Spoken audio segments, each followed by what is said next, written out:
Hello दोस्तों, राधे राधे। आप सभी का रिएक्शन विद टू सिस्टर में हार्दिक हार्दिक अभिनंदन है। और आज मेरी बहन मेरे साथ नहीं है क्योंकि वो कैमरे के पीछे है। बहुत बड़ी बेचारी प्यार और बलिदान दे रही है कैमरे के पीछे रहकर, क्योंकि हमारे यहाँ कोई कैमरा पकड़ने वाला है नहीं।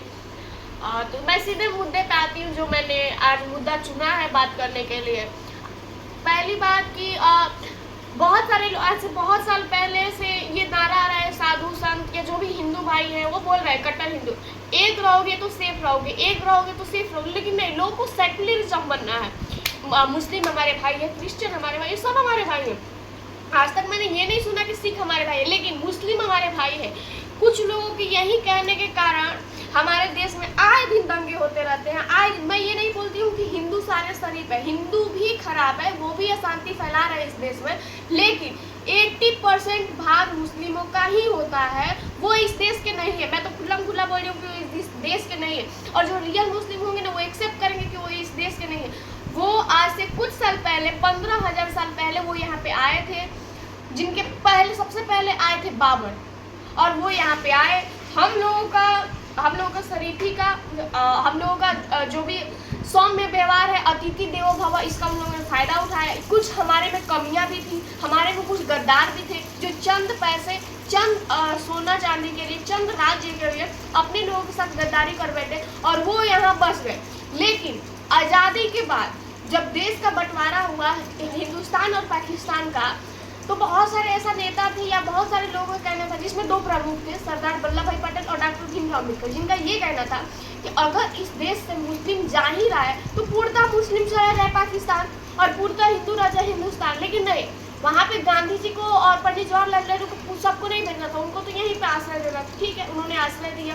बहुत सारे मुस्लिम हमारे देश का नाम भी रोशन कर चुके हैं, जैसे डॉक्टर APJ अब्दुल कलाम, बीर हामी, बहुत सारे ऐसे मुस्लिम हैं जिनको हम ज़्यादा तो नहीं जानते, लेकिन हाँ 2-3 आदमी हैं।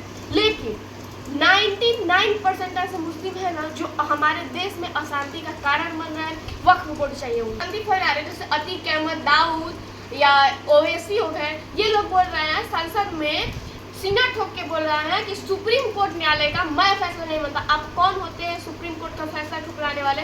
फैसला आपके पक्ष में हो या नहीं हो, आप कोई नहीं होते उस फैसले को ठुकराने। और जो सुप्रीम कोर्ट के ऑर्डर को नहीं मान रहे, हमारे देश की धर्म को नहीं मान रहे, ग्रंथ को नहीं मान रहे, शांति को नहीं एक्सेप्ट कर रहे, वो मुस्लिम हमारे भाई है। कैसे भाई हो गए? कुछ लोग बोलते हैं हमारे भाई है।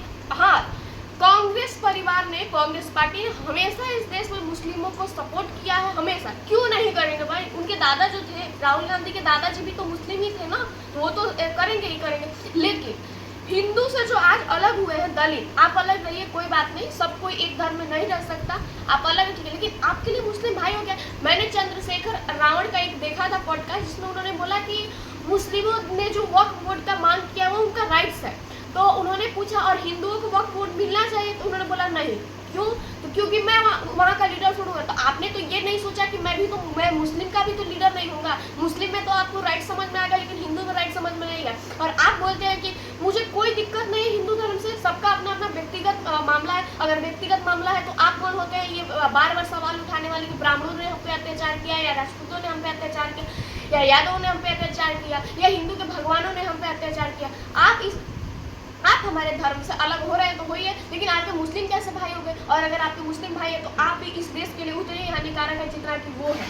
और कौन सा वक्फ बोर्ड इनको बिल चाहिए? मैं तो बोल रही हूँ, इस देश में वो रह रहे हैं, यही बहुत बड़ी बात है, क्योंकि इस देश में उनका उतना योगदान नहीं रहा है जितना बाकी लोगों का योगदान रहा है। जितना सिख, हिंदू, क्रिश्चियन, जैन, इनका जितना है उतना आपका योगदान नहीं रहा है। और आपने जो योगदान दिया है ना, उसका आपने हिस्सा मांग लिया था 1947 में ही आपने हिस्सा मांग लिया था, और अभी तक आप मांग ही रहे। और आपका गलत डिमांड पे अगर नहीं हुआ तो आप, इन्होंने क्या किया, जो बांग्लादेश में हुआ आज हिंदुस्तान में हुआ। 53 कंट्री है मुस्लिम, 53 कंट्री, लेकिन इन लोगों को वहाँ पे जाके नहीं बसना है। हिंदुस्तान को इन लोगों को मुस्लिम कंट्री बनाना है। और पूरा देश में, पूरा जो भी जितना भी पूरे देश में जितना भी देश है, सिर्फ 2 कंट्री है, नेपाल और हिंदुस्तान, जो कि हिंदुओं का है। नेपाल में जाकर रह नहीं सकते, और हिंदुस्तान में 100 करोड़ हिंदुओं का ही रहना मुश्किल हो गया। बंगाल में जो हुआ है ना, लोग वहाँ से पलायन कर रहे हैं, 2000 घर वहाँ का पलायन कर चुका है। लोग जाके वहाँ पे गांव से दूर किसी सरकारी स्कूल में जाकर रह रहे हैं। ये देखिए, ये हमारे ही कर्मों का सजा है। कर्मों का सजा ये है कि अगर कोई आज के ज़माने में कोई बंदूक ले रहा है, कोई तलवार ले रहा है, कोई सेल्फ डिफेंस सीख रहा है, तो लोग बोले नहीं नहीं नहीं नहीं नहीं, तुम क्रिमिनल नहीं बन रहे, तुम तलवार कैसे ले सकते हो, तुम बंदूक कैसे ले सकते हो, मेरा बच्चा सही बनेगा, हमें धर्म से मतलब नहीं है। तो अगर आपको धर्म से मतलब नहीं है तो ऐसे ही आपके साथ किया जाएगा। और रहा बात ना बंगाल के लोगों के साथ मैं संवेदना प्रकट करके क्या ही कर सकती हूँ, लेकिन अब उनको वोट की वैल्यू समझ में आएगी। जैसे बंगाल में हो रहा है ना क्राइम, जैसे वो डॉक्टर वाला हुआ, ये हो रहा है, वैसे दूसरे में तो नहीं, और हमारे यूपी में तो नहीं हुआ, होगा भी तो इतना नहीं होगा, क्योंकि वहाँ पे जनता ही नहीं होने देगा। तो मेरा यही आप सबसे निवेदन है कि धर्म, जाति और वर्ण के आधार पे आप लोग किसी को वोट मत दीजिए, किसी को नहीं। आप ये वोट दीजिए कि मैं किसको वोट दे रहा हूँ, क्या आने वाले दिनों में हमारी सुरक्षा कर सकता है, हमारे बेहतर फ्यूचर के लिए काम कर सकता है या नहीं कर सकता है। फिर वो चाहे ब्राह्मण हो या कोई भी जिसको आप लोअर कास्ट बोलते हैं वो हो, आप अपना फ्यूचर देख के वोट दीजिए, किसी के नाम पे वोट मत दीजिए।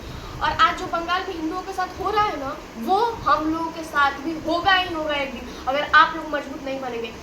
तो बाबा बागेश्वर धाम सरकार हर जगह कहते हैं, जो पंडित धीरेन्द्र कृष्ण शास्त्री हैं, कि तुम्हें शस्त्र उठाना चाहिए, ये देश हिंदू राष्ट्र बनेगा। हजारों लोग खड़े हो जाते हैं उनको सवाल उठाने के लिए, उन पे कि वो पाखंड है, वो पाखंड है।